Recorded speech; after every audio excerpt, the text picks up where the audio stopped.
You know, after 40 years on this bench, I thought I had seen everything. But on a cold Tuesday morning in November, a disabled veteran struggled through my courtroom doors. And what happened next made me question everything about how we show respect to those who've served our country. When I saw him trying to walk, when I heard what brought him to my courtroom that day, I knew I couldn't just sit up on my bench and pretend everything was normal. And when I made my decision, when I did what I felt was right in my heart, the entire courtroom fell silent. Let me tell you exactly what happened that day, because this is a story about honor, sacrifice, and what happens when we remember that some people have already paid their dues in ways most of us can never imagine. But before I tell you this whole story, do me a favor, hit that subscribe button and drop a comment telling me where you're watching from, because what I'm about to share with you is something that needs to be heard. Trust me, you won't want to miss a single word of this. I've been a judge in Providence, Rhode Island for 40 years. Every morning I wake up at 5:30, have my coffee with my wife Joyce, and I'm at the courthouse by 8:15. Christina, my clerk, she's been with me for 23 years now, and she knows exactly how I like my coffee. Strong, black, no sugar. She has it waiting on my desk before I even take off my coat. My father came to this country from Italy with nothing but hope and a strong back. He worked construction until his hands were rough as sandpaper. He taught me something I've never forgotten. He said, "Frankie, it doesn't matter if a man is a millionaire or a street sweeper. You treat him with respect. You look him in the eye. You remember he's somebody's son, somebody's father." That lesson, those words from my father, they've guided every decision I've made from this bench. That particular morning, I remember it was cold, really cold. The kind of November day in Rhode Island where the wind cuts right through your coat. I got to the courthouse at my usual time, 8:15 on the dot. I've been doing it since 1984, and my body just knows the routine now. I walked through the employee entrance, nodded to Paul the security guard like I do every morning, and took the stairs to my chambers on the second floor.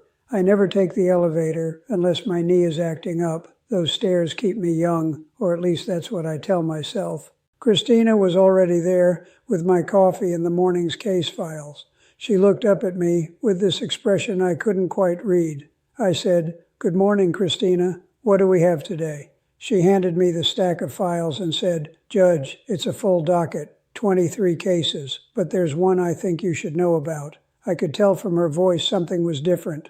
I've known this woman for over 2 decades. I can read her face like a book. I said, "What is it?" She pointed to a file about halfway down the stack. She said, "Parking violations." "But Judge, the defendant is a veteran, disabled, Purple Heart recipient." I felt something shift in my chest when she said that. I opened the file and read through it. The defendant's name was James Sullivan, age 67. The charges were 3 unpaid parking tickets over the last 6 months, totaling $450 with late fees. There was a note from the parking enforcement office saying Mr. Sullivan had ignored multiple notices. I looked at Christina and I said, "Do we know anything else about him?" She shook her head. She said, "Just what's in the file, Judge." But I saw him in the hallway earlier. He's got a cane. Looks like he has trouble walking. Something about that image, a 67-year-old veteran with a cane coming to my courtroom over parking tickets, it didn't sit right with me. But I had 22 other cases to get through first, so I put on my robe and headed into the courtroom. The morning started like most mornings do. A young woman who'd parked in a resident-only zone because she was late for a job interview. I could see the desperation in her eyes, the way she was trying so hard to explain. I listened to her story, and I thought about my own daughter when she was that age, searching for her first real job, making mistakes, learning. I said, "Case dismissed. Try to read the signs more carefully next time." She thanked me about 5 times before she left. Then there was an elderly man who'd gotten a ticket because his meter expired while he was in the pharmacy picking up heart medication. His hand shook as he held the citation. I looked at him and I thought about my father in his final years. I said, "Sir, take care of your health. That's more important than any parking ticket. Case dismissed." That's when I heard the courtroom door open. I looked up from the file I was reading and I saw him. James Sullivan. I knew it was him immediately because of the way he moved. He was using a cane, one of those four-pronged canes that give you extra stability, and every step looked like it took effort, real effort, the kind that makes you hold your breath watching. He was wearing an old brown jacket that had seen better days, pressed khaki pants, and a red tie. I noticed the tie right away because you could tell he'd put thought into getting dressed for court. He was showing respect. His face was weathered, lined with years I couldn't begin to imagine. But his eyes, they were clear and focused, determined. I watched him make his way down the center aisle of my courtroom. It took him almost a full minute to walk maybe 30 feet. Nobody said a word. The whole courtroom just watched in silence. I could hear the tap, tap, tap of his cane against the floor. I saw him grimace with every other step, his right leg dragging slightly. When he finally reached the front, he was breathing hard. Christina stood up to call his case, but I held up my hand. I needed a moment. I needed to see this man catch his breath, to let him have his dignity. I looked down at Mr. Sullivan standing there, and I felt something I don't often feel in my courtroom. I felt ashamed. Ashamed that this man, this veteran, who had clearly given so much for his country, had to struggle through my courthouse, had to stand before me over parking tickets. I said, "Mr. Sullivan, please take a moment. Catch your breath." He looked up at me, and I saw surprise on his face, like he wasn't used to being treated with patience. He nodded and said, "Thank you, Your Honor." His voice was strong despite his labored breathing. That told me something right there. This was a man who'd maintained his dignity through whatever he'd been through. I looked at my bench, at the height of it, at the distance between where I sat and where this man stood, and something inside me said this wasn't right. This wasn't how this should go. I made a decision in that moment that I'd only made maybe a handful of times in 40 years. I stood up from my bench. I heard a few gasps from the gallery. Christina looked at me with wide eyes. I said, "Mr. Sullivan, I'm coming down there. I don't think we need this barrier between us today." I stepped down from my bench, walked around to the front, and stood maybe 3 feet from him. I was at his level now, eye to eye, man to man. I could see him more clearly now, the lines around his eyes, the scar that ran along his left jaw, the Purple Heart pin on his lapel that I'd noticed from the bench, but could really see now. I said, "Mr. Sullivan, I see you served our country." He straightened up as much as his condition would allow. He said, "Yes, Your Honor, United States Marine Corps, Vietnam, 68 to 69. I felt my throat tighten. I thought about my own time as a young man in the 60s, how I'd gone to law school while men like James Sullivan went to war. I said, "Thank you for your service, sir." "I mean that." He nodded and said, "It was my honor, Your Honor." I looked down at the file in my hand. 3 parking tickets, $450. I said, "Mr. Sullivan, tell me what happened. Why are we here today?" He took a breath and said, "Your Honor, I have a medical condition, result of my service. I have trouble walking, as you can see. Sometimes I need to park close to where I'm going. Doctor's appointments mostly, the VA hospital, physical therapy." He paused, and I could see him choosing his words carefully. He said, "The parking around the VA, it's limited. Handicapped spaces fill up fast. Sometimes I have to park in spots that might be violations. But I can't walk long distances, Your Honor. I just can't do it anymore." I listened to every word. I watched his face as he spoke. This wasn't a man making excuses. This was a man explaining his reality. I said, "What about a handicapped placard? Don't you have one?" He nodded and said, "I do, Your Honor. But these tickets, they weren't for handicapped parking violations. They were for expired meters and time limit violations." He shifted his weight, and I saw him wince. He said, "Sometimes my appointments run long. Sometimes I can't get back to my car in time. My leg, it doesn't move as fast as it used to. I used to be able to run 5 miles carrying a 50-pound pack. Now I can barely make it 50 feet. I felt something break open in my chest. This man wasn't asking for pity. He was stating facts. Facts that came from sacrifices he'd made for people he'd never met, including me. I said, "Mr. Sullivan, have you tried to pay these tickets?" He looked down at his feet. He said, Your Honor, I'm on a fixed income, disability from the VA, Social Security, it's not much. After rent and medications, there's not a lot left over. I've been trying to save up, but every month something comes up. My grandson needed school supplies. My daughter's car broke down, and I helped her. He looked back up at me and said, I'm not trying to avoid responsibility, Your Honor. I just haven't been able to come up with $450 all at once. I looked at this man, this veteran, this Marine who'd served his country in one of the most brutal wars in our history, and I thought about what justice really means. I thought about my father's words.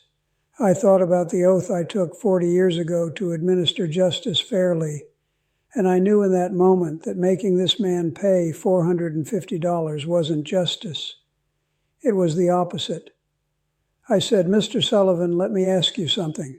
Where were you wounded? He touched the scar on his jaw and said, Quezon, January 1969, mortar attack. Shrapnel got my jaw, my leg, my shoulder. I spent 8 months in recovery. They put me back together pretty good, but some things don't heal all the way. The courtroom was completely silent. I could feel everyone holding their breath.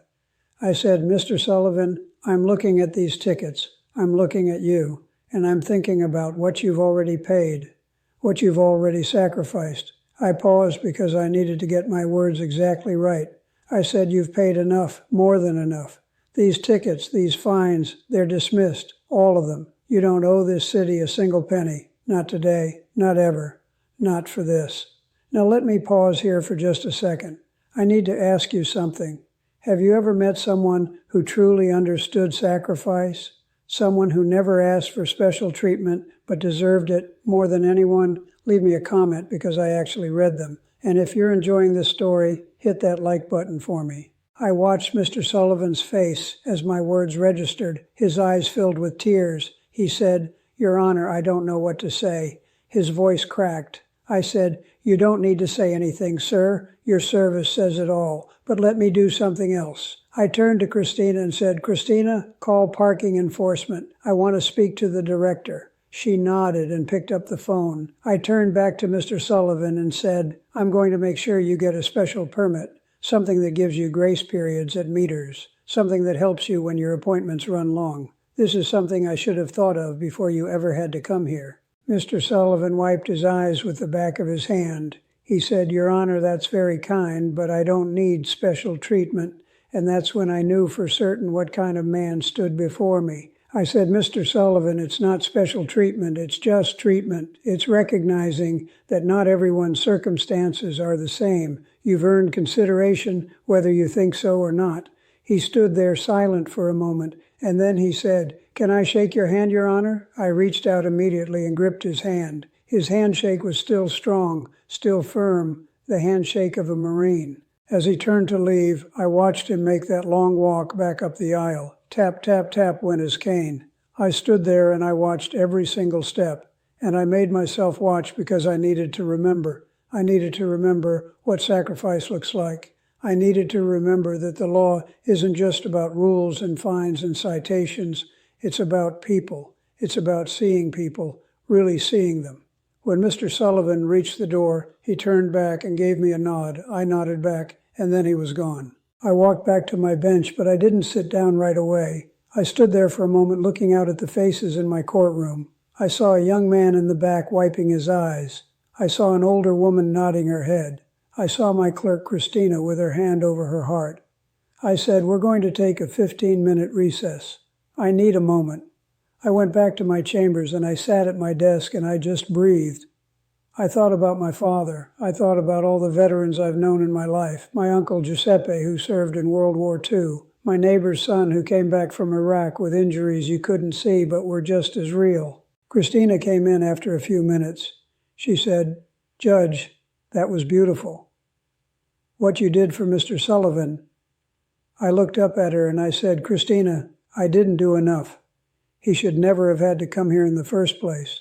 She sat down in the chair across from my desk and said, But you saw him. You really saw him. That matters. I know it does. I nodded and said, I hope so. I really hope so. She handed me a fresh cup of coffee and said, The parking director called back. He's coming over this afternoon to discuss the special permit. He sounded eager to help. That made me feel a little better. I went back out for the afternoon session, more cases, more stories. A man who'd gotten multiple tickets because he'd been parking illegally while visiting his sick wife in the hospital. I thought about Mr. Sullivan. I thought about how many people are out there struggling with circumstances beyond their control. I reduced his fines to something manageable. A woman who'd parked in a loading zone because her child was having an asthma attack and she needed to get to the emergency room. I looked at her and I thought about the panic of a mother trying to save her child. Case dismissed. Take care of your little one. Around 3 o'clock, the parking enforcement director came to my chambers. His name was Michael Torres, and he'd been running the department for maybe 10 years. I'd worked with him on various issues over the years. He was a good man, someone who genuinely cared about doing his job right. He sat down and I told him about Mr. Sullivan. I said, Michael, we need to do better. We have veterans, disabled people, folks with circumstances we don't know about, and we're hitting them with fines they can't pay for violations that come from legitimate hardships. He listened carefully and said, Judge, you're right. What do you suggest? We spent the next hour working it out. We created what we called a hardship review process. Anyone who received a parking ticket could apply for review if they had medical conditions, disability, or financial hardship. We'd look at each case individually. We'd be human about it. Michael said he'd need to get approval from the city council, but he thought they'd support it. He said, Judge, I think this is overdue. I've been wanting to implement something like this, but I needed the push. Thank you for pushing.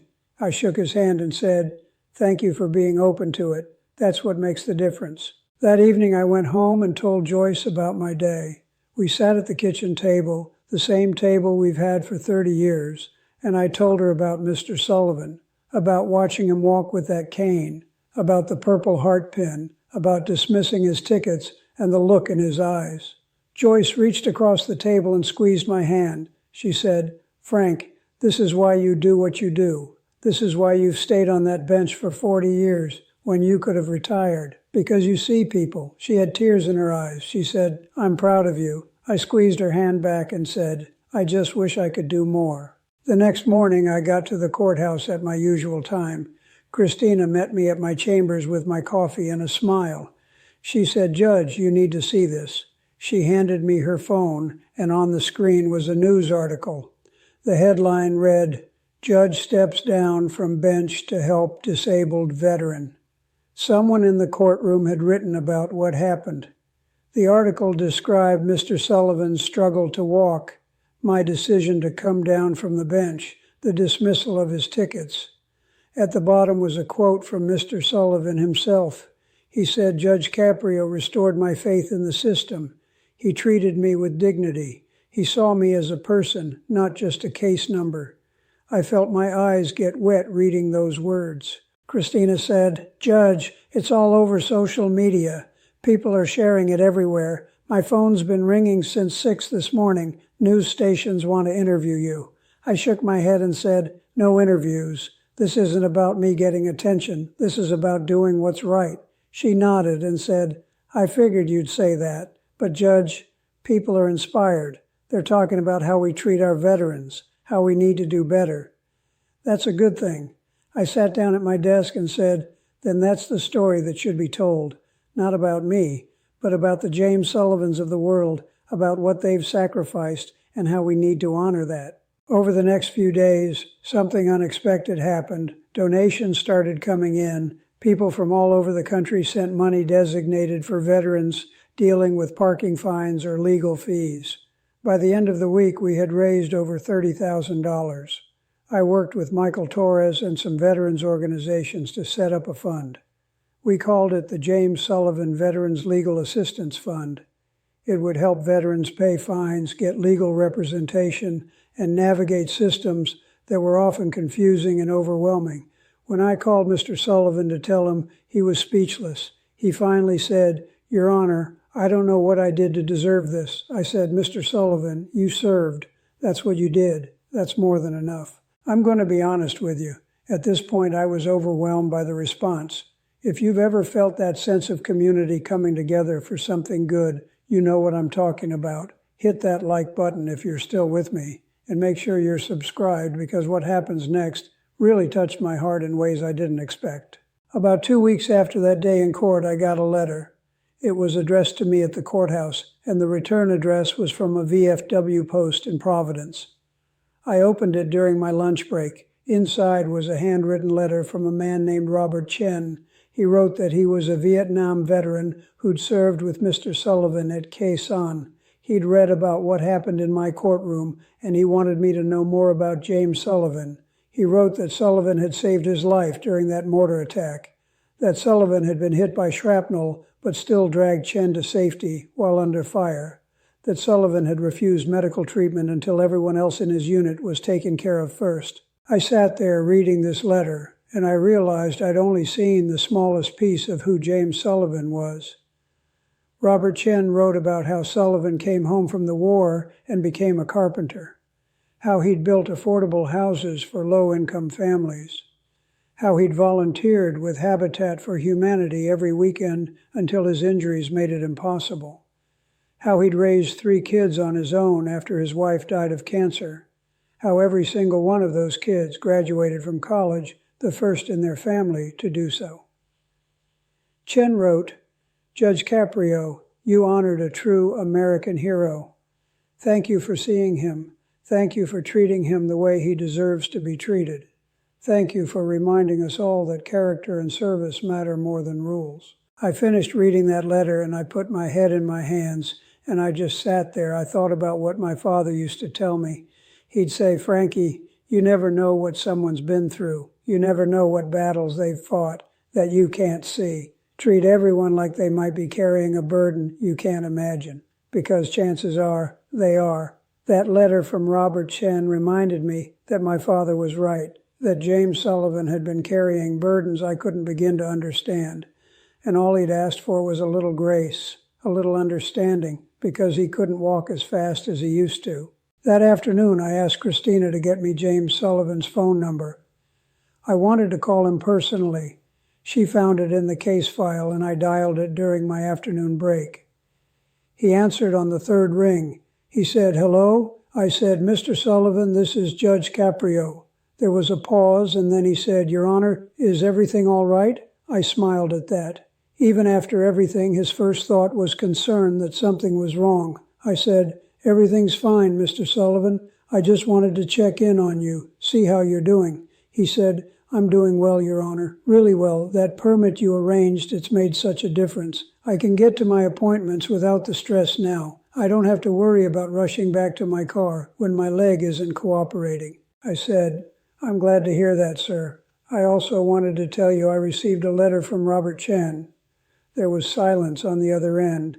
Then he said quietly, "Bobby Chen. I haven't talked to him in a few years. How's he doing?" I said, "He's doing well. But Mr. Sullivan, he told me what you did at Khe Sanh. He told me you saved his life." Sullivan was quiet for a moment, and then he said, "Your Honor, I just did what anyone would have done, what any Marine would have done. We took care of each other. That's what you do." I felt that tightness in my throat again. I said, "Mr. Sullivan, not everyone would have done it. You're a hero, sir." He said, "The real heroes didn't come home, Your Honor. I was just lucky." We talked for a few more minutes. I told him about the fund that had been set up in his name. He was overwhelmed. He kept saying it was too much, that he didn't deserve it. I told him that's exactly why he deserved it.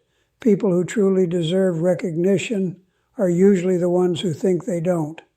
Before we hung up, I said, "Mr. Sullivan, would you do me a favor? Would you come back to my courtroom sometime? Not for a case, just to visit. I'd like to introduce you to some people. I'd like people to hear your story." He hesitated and then said, "If you think it would help, Your Honor, I'd be honored." Before I tell you about that visit, let me ask you this. Do you think we do enough for our veterans? Do you think we honor their sacrifice the way we should? Tell me what you think in the comments. And if you believe we need to do better, if you think stories like this matter, hit that subscribe button. I arranged for Mr. Sullivan to come to the courthouse on a Friday morning about a month later. I'd invited some veterans organizations, some city council members, some students from a local high school. I wanted people to hear from Mr. Sullivan himself. When that morning came, I was nervous. I'm not usually nervous in my courtroom, but this felt different. This felt important in a way that went beyond the usual proceedings. Christina had arranged chairs in the jury box and in the gallery. We'd set up a microphone. I'd asked Mr. Sullivan if he'd be comfortable sharing his story, and he'd agreed, though he told me he wasn't much of a public speaker. When Mr. Sullivan arrived, I met him at the courtroom door. He was wearing the same brown jacket and red tie I remembered from that first day. His Purple Heart pin was polished and gleaming. I shook his hand and said, "Thank you for doing this, Mr. Sullivan." He said, "Thank you for asking me, Your Honor." We walked together to the front of the courtroom. I'd arranged for a chair for him so he wouldn't have to stand. I introduced him to the 50 or so people who'd come. I said, "This is James Sullivan, United States Marine Corps veteran, Purple Heart recipient, and one of the finest men I've ever had the privilege of meeting." The room erupted in applause. Mr. Sullivan sat down and adjusted the microphone.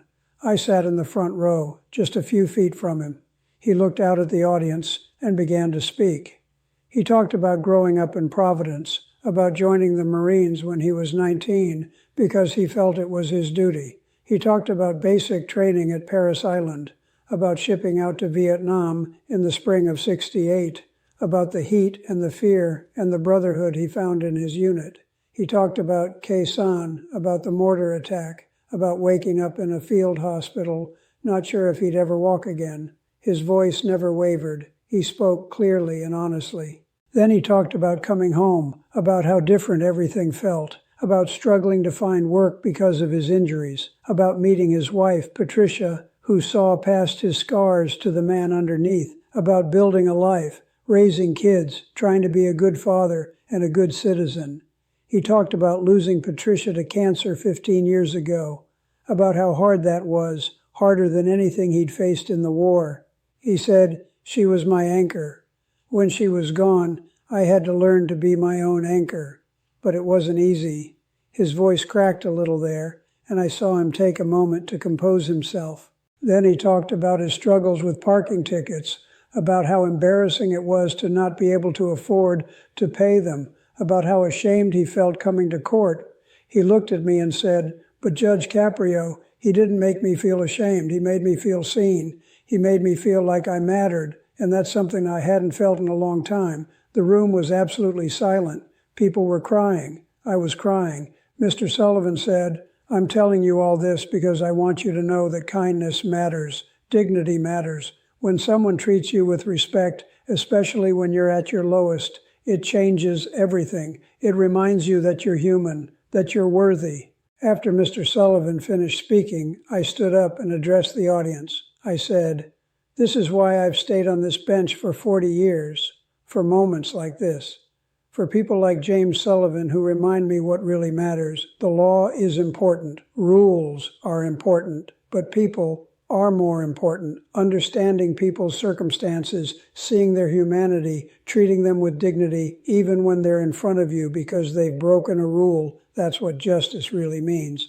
I looked at Mr. Sullivan and said, "Sir, you've taught me as much as I hope I've helped you. Thank you for your service. Thank you for your example. Thank you for being who you are." The audience stood and applauded. It went on for a full minute. Mr. Sullivan stood up with his cane and he saluted, crisp and military and perfect. Every veteran in the room saluted back. I saw young high school students watching with wide eyes. I saw city council members taking notes. I saw Christina in the back corner wiping tears from her face. When the applause finally died down, people lined up to shake Mr. Sullivan's hand, to thank him, to take photos with him. He stood there for over an hour, greeting every single person, shaking every hand, never complaining about his leg or his pain. One of the high school students, a young girl, maybe 16 years old, approached Mr. Sullivan near the end. I was standing nearby and I heard their conversation. She said, "Mr. Sullivan, I'm thinking about joining the military. Do you think I should?" He looked at her with such kindness and said, "Young lady, that's a decision only you can make." But I'll tell you this.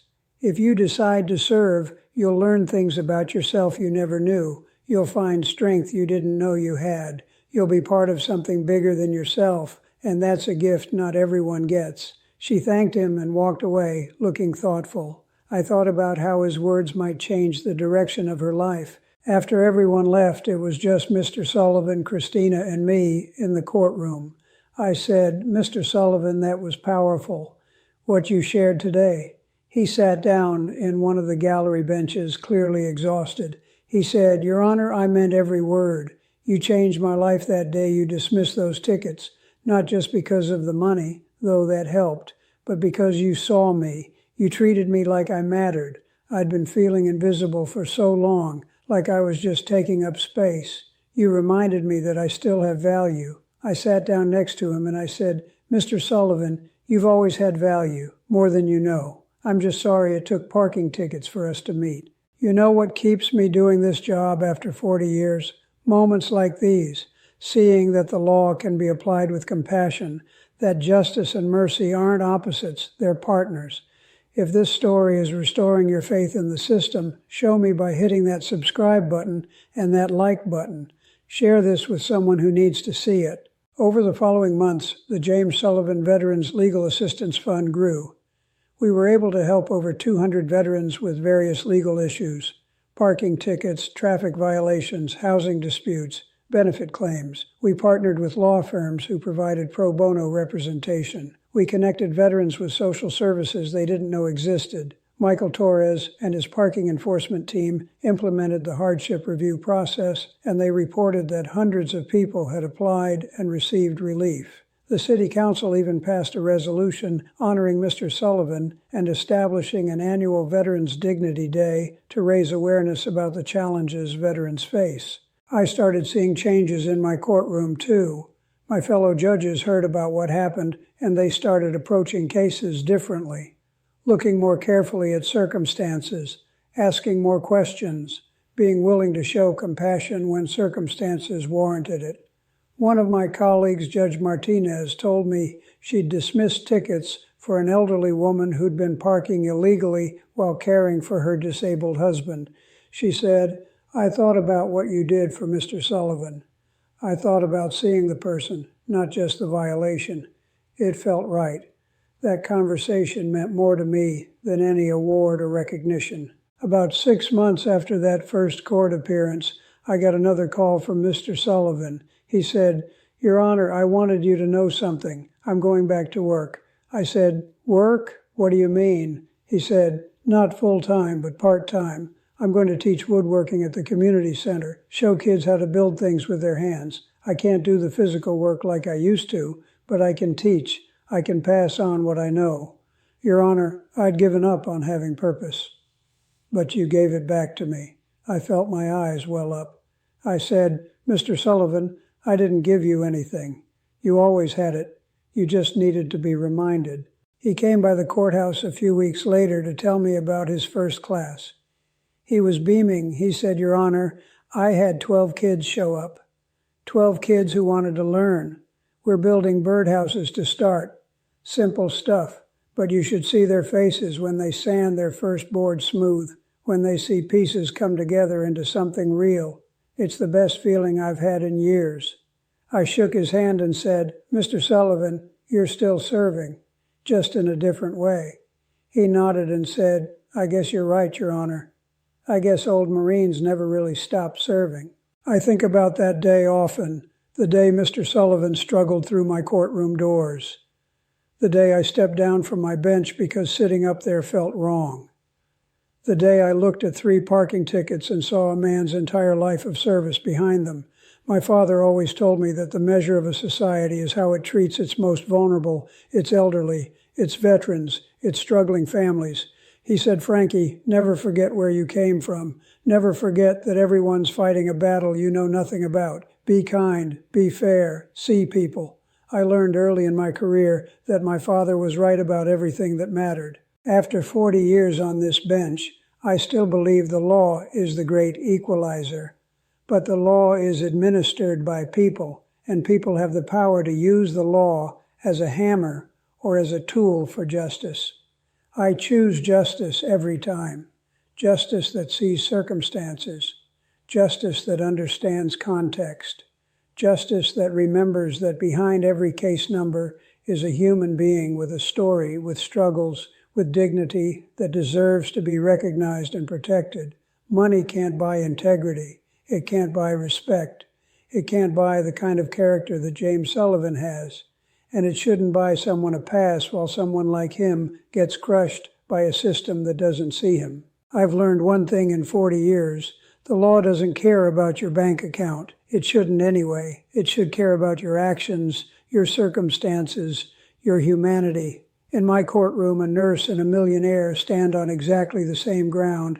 A veteran and a CEO get the same respect. A struggling single mother and a corporate lawyer are both heard with the same attention. That's how it should be. That's what the robe I wear represents. Not power, but responsibility. The responsibility to see every person who stands before me as exactly that. A person, someone's son or daughter, someone's mother or father, someone who matters. The story of James Sullivan changed me. It reminded me why I became a judge in the first place, not to punish people, though sometimes punishment is necessary, but to help people, to be fair, to recognize that rules exist to create order and safety, but they should never be applied so rigidly that they crush the very people they're meant to protect. Mr. Sullivan's parking tickets were technically violations. He'd technically broken the rules, but enforcing those rules without seeing the circumstances, without understanding what he'd sacrificed, what he was dealing with, would have been technically correct and morally bankrupt.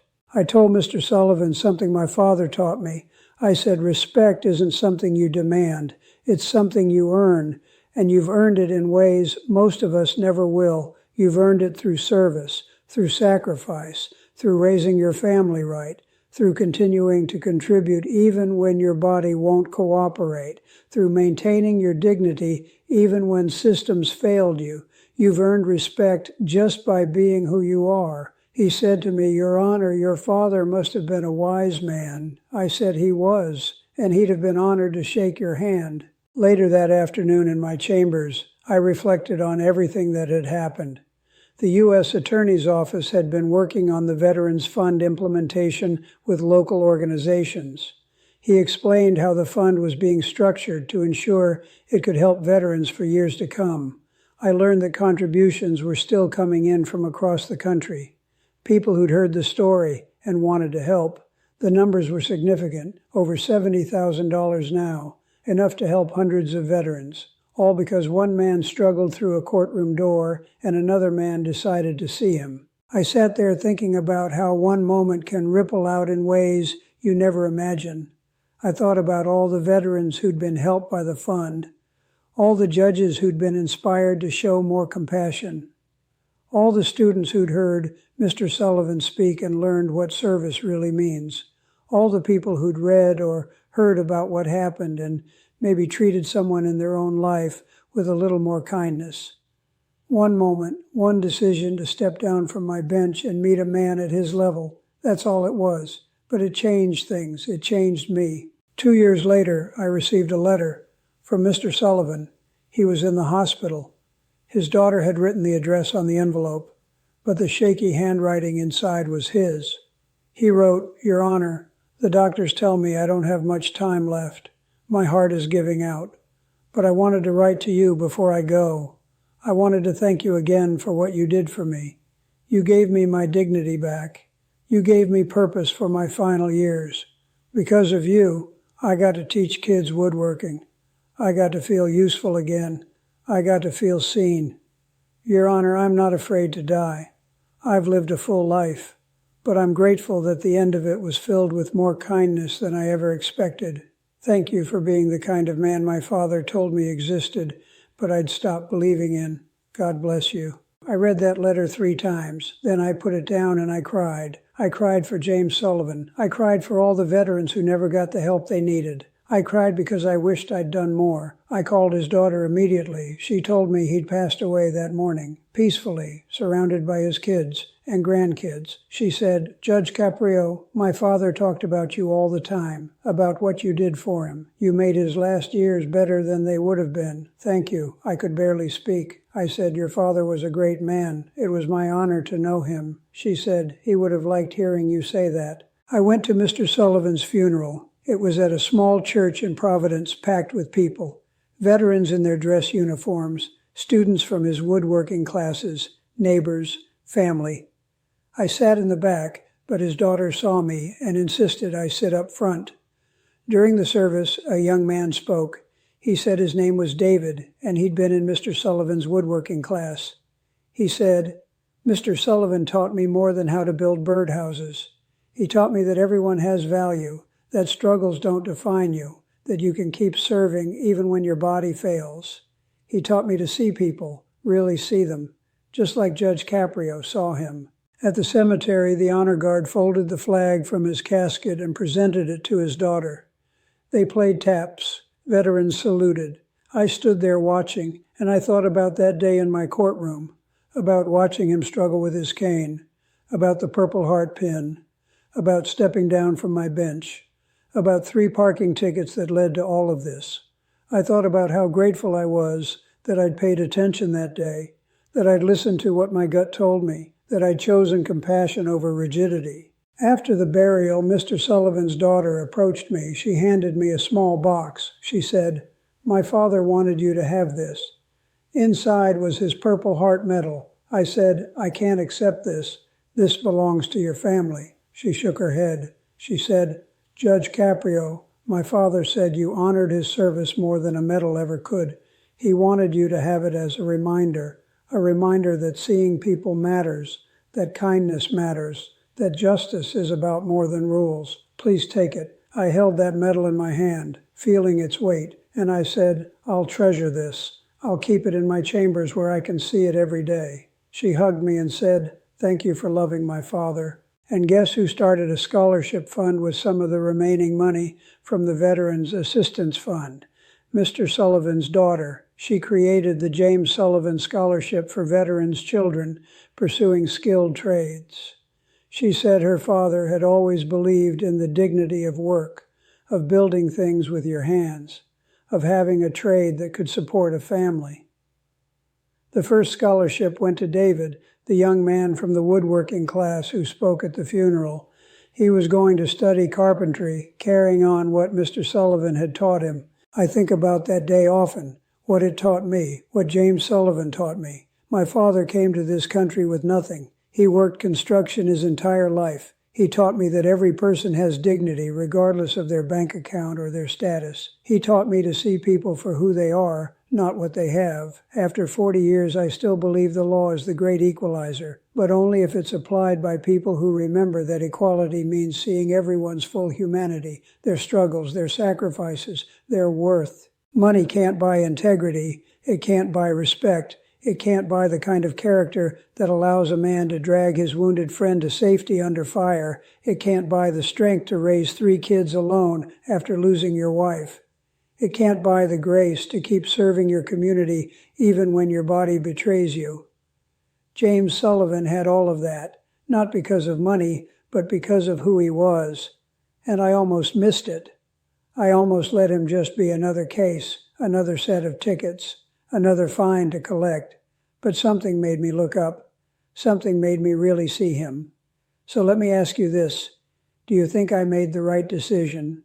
Do you think dismissing those tickets was justice? Or should rules be rules regardless of circumstances? I'm genuinely curious what you think. And here's another question for you. If you were in my position, what would you have done? Would you have stepped down from the bench? Would you have looked past the violations to see the man? Or would you have stuck to the letter of the law? I'd love to hear your thoughts in the comments below. I actually read them, every single one. Your perspectives matter to me. They help me think about these situations from angles I might not have considered. If this story meant something to you, if you believe in justice that sees people, if you think we need to do better by our veterans and by everyone who's struggling, do me a favor. Hit that like button and subscribe to this channel. Turn on that bell icon so you never miss another story from my courtroom. Share this video with someone who needs to hear this message, someone who's been feeling invisible, someone who believes that character matters more than money, someone who wants to believe the system can work right when people choose to make it work right. And check out the next video on your screen. I've got another incredible story from my courtroom that you won't believe. It's about a homeless man accused of stealing food and what I discovered about him that changed everything. I'll see you there with another lesson about justice, respect, and what really matters in this life. I'm Frank Caprio. I've been on this bench for 40 years because I believe something simple. We're all equal before the law, every single one of us, rich or poor, powerful or powerless, veteran or civilian, struggling or thriving. That's what makes this country work. That's what makes justice real. Thank you for listening to my story. Thank you for caring about James Sullivan's story. God bless you, and remember, respect costs nothing, but it's worth everything, especially when you give it to someone who's been fighting battles you'll never see. See them, really see them. That's all it takes to change someone's life.